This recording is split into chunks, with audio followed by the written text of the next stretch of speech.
sweet like a buttercup. You're a Barbie doll. Show them all what I'm made of. Strut down the hall. Won't stop till I get enough. All right, let's jump into another deep dive. Today, we're looking into the legal situation surrounding Sean Diddy Combs. Oh, yeah, Diddy. Biggie's buddy. The music mogul. That's right. So last year, federal agents raided his homes in New York, Miami, and Los Angeles.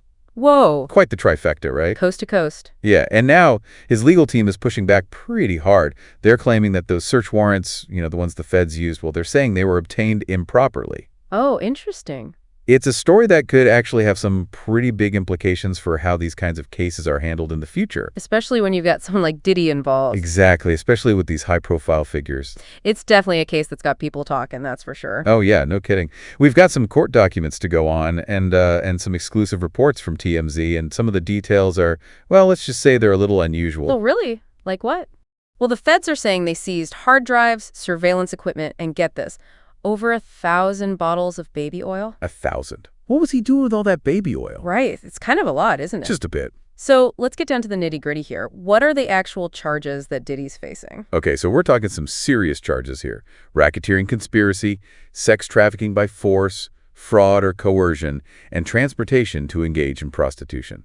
Wow. Okay, so that's a pretty long list, and this all stems from what Diddy's legal team and the feds are calling, what are they calling them? Freak-offs? Freak-offs, yeah. Now, I don't know about you, but I'm kind of wondering, what exactly are these freak-offs that everyone's talking about? Well, in this case, they're being described as basically days-long sexual activity. Days-long? Yeah, days-long, and involve Diddy, a woman, and some male commercial sex workers. Okay. And some of those workers were allegedly transported across state lines, which is where things get really tricky. Right, because then it becomes a federal issue. So just to be clear, Diddy's legal team, they're not denying that these freak-offs happened, right? No, they're not.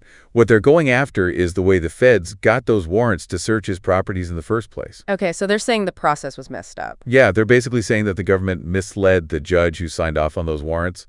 They're saying they presented like a distorted view of what actually happened. So they're saying the feds were manipulating things to make their case stronger. Exactly. And they claim that the feds cherry-picked information to make their argument for probable cause seem way stronger than it actually was. Okay, so this brings us to a really crucial legal concept. Probable cause. Right. If we want to understand Diddy's argument, we need to grasp how this whole standard works. Totally. Can you break it down for us in, simple terms? Sure.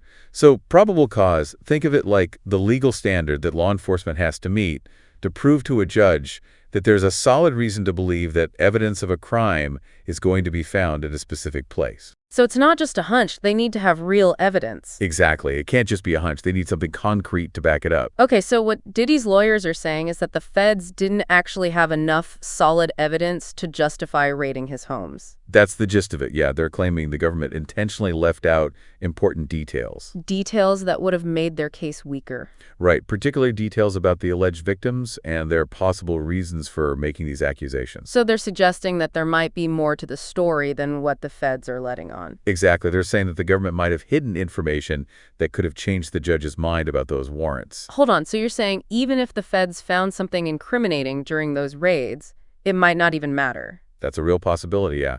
It all hinges on whether the judge agrees that those warrants were obtained improperly. That's a pretty powerful legal argument that Diddy's team is making. It is. It is. So what happens if they actually win? Well, if the judge sides with Diddy, any evidence they got from those searches, hard drives, surveillance footage, even the baby oil could be thrown out. Inadmissible, right. Exactly. The whole thing is based on something called the fruit of the poisonous tree doctrine.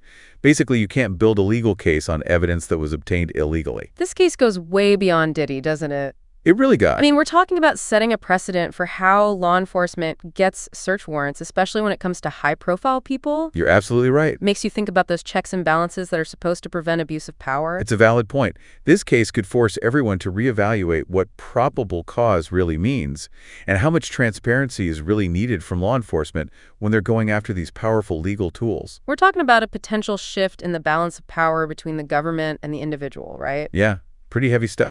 This whole thing feels like a legal thriller, Accusations of manipulation, possible suppression of evidence, and this legal battle that could have huge consequences down the line. It's definitely got all the makings of a good drama. But what strikes me is that, while we're talking about all this legal stuff, this case is impacting real people's lives.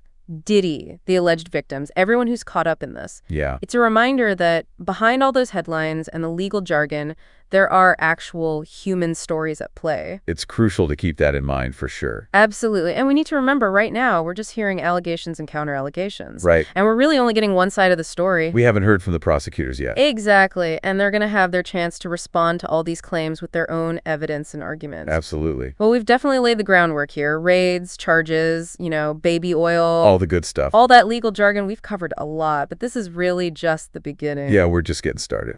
We're going to keep following this story as it develops, and make sure you stick with us for part 2 of this deep dive. We'll be digging into what went down during those raids on Diddy's homes. And exploring what this whole thing could mean for the future of search warrants. It's going to be interesting, that's for sure. Absolutely. Okay, so last time we really got into the thick of it with Sean Diddy Combs' legal battle, exploring his team's claims that the feds, well, maybe they didn't play fair to get those search warrants. Right.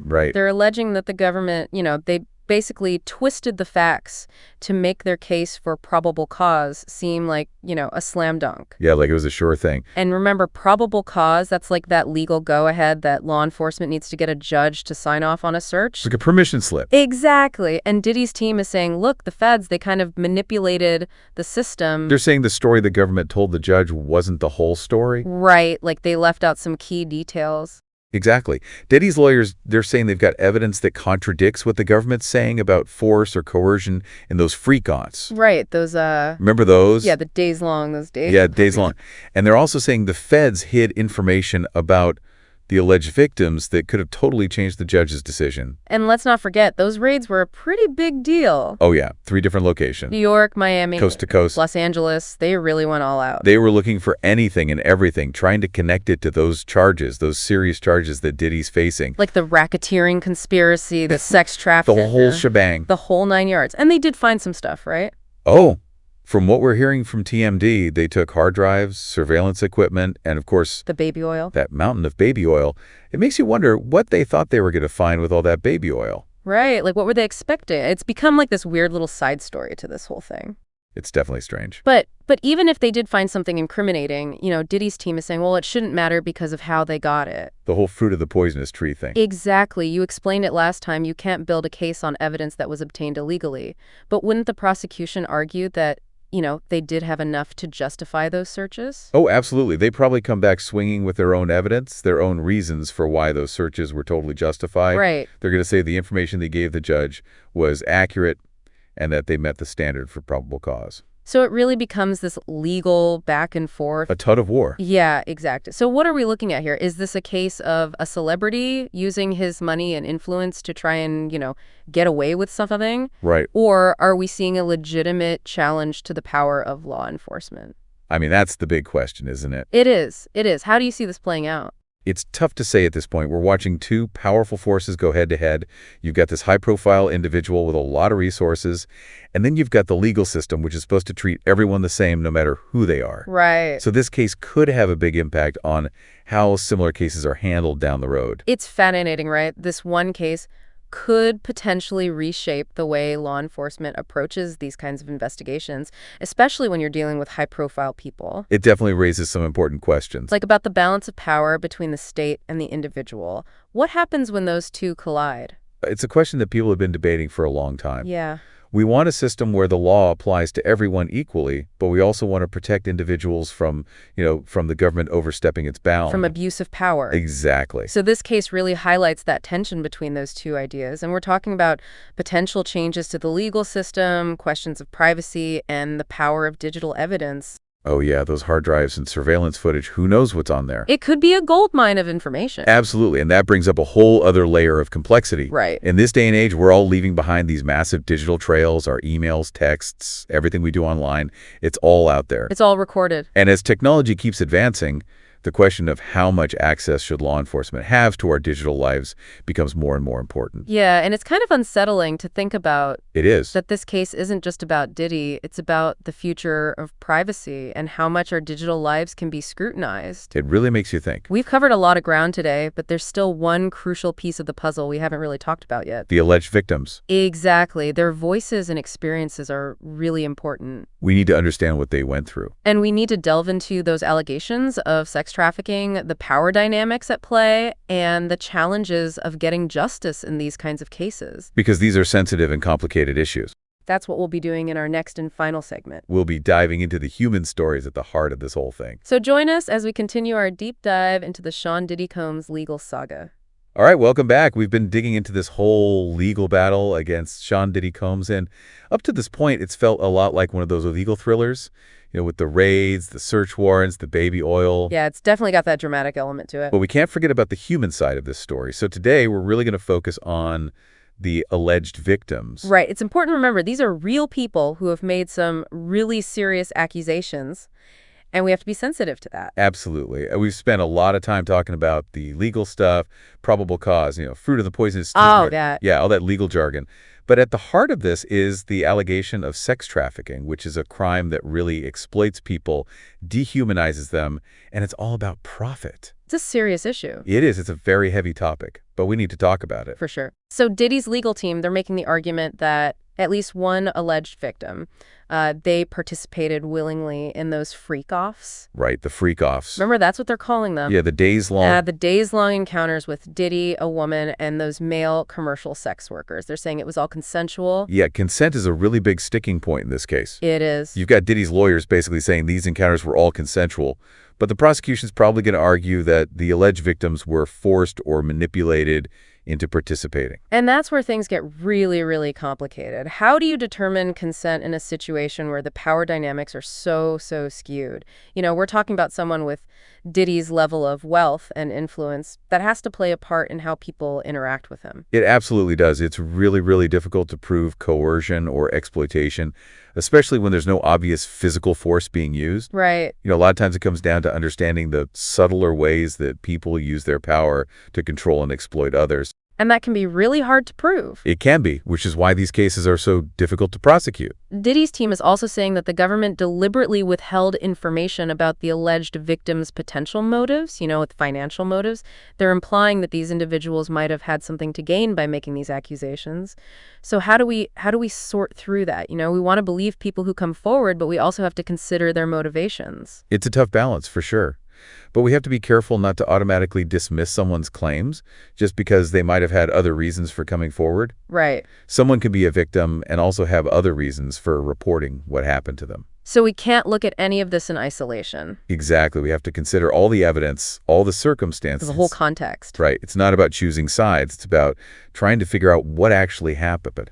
This case really shines a light on how complex it is to seek justice in cases involving sex trafficking. It does. It reminds us that there are often so many sides to these stories, and it's almost never a simple he said, she said situation. There's a lot of nuance. There are so many shades of gray, and it's the legal system's responsibility to untangle it all. To make sense of it all and figure out what the truth is. At the beginning of this whole deep dive, we talked about how this case could set precedents, and it's not just about the legal specifics like search warrants or probable cause.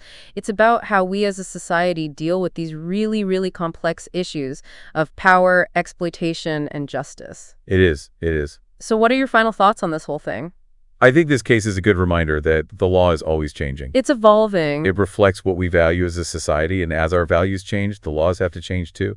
And maybe, just maybe, this case could be a turning point. Yeah. That makes us confront some uncomfortable truths and ultimately helps us build a fairer, more just world. That's a great point. This deep dive has really taken us on a journey.